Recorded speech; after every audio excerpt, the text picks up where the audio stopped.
धुळ्यामध्ये अवकाळी पावसाचा तडाखा बसलेला आहे। केळीच्या बागा जमीनदोस्त झालेल्या आहेत। शिरपूर शिंदखेड्यामध्ये गारपीट झालेली आहे।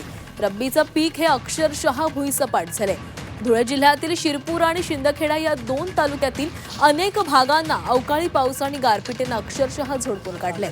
फळबागांचं होत्याचं नव्हतं झालं। केळीच्या उभ्या फळबागा जमीनदोस्त झाल्यात। डोळ्यासमोर या अवकाळी पावसानं रब्बी पिकं भुईसपाटच केलेले आहेत।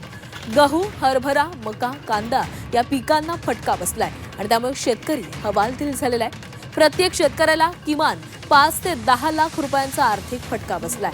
नुकसान झालेल्या पिकांचा पंचनामा करून नुकसान भरपाई करावी अशी मागणी या शेतकऱ्यांकडून केली जाते। संपूर्ण गारपीट व वादळामुळे पूर्ण शेती बर्बाद झालेली आहे। केळीचं एकही झाड उभं नाही, एकही खोड निघासारखं नाही। आज जमीन तयार करायला मला कमीत कमी 1 ते 1.5 लाख रुपये लागणार आहेत। आता मरावं की जगावं अशी परिस्थिती माझी झाली आहे।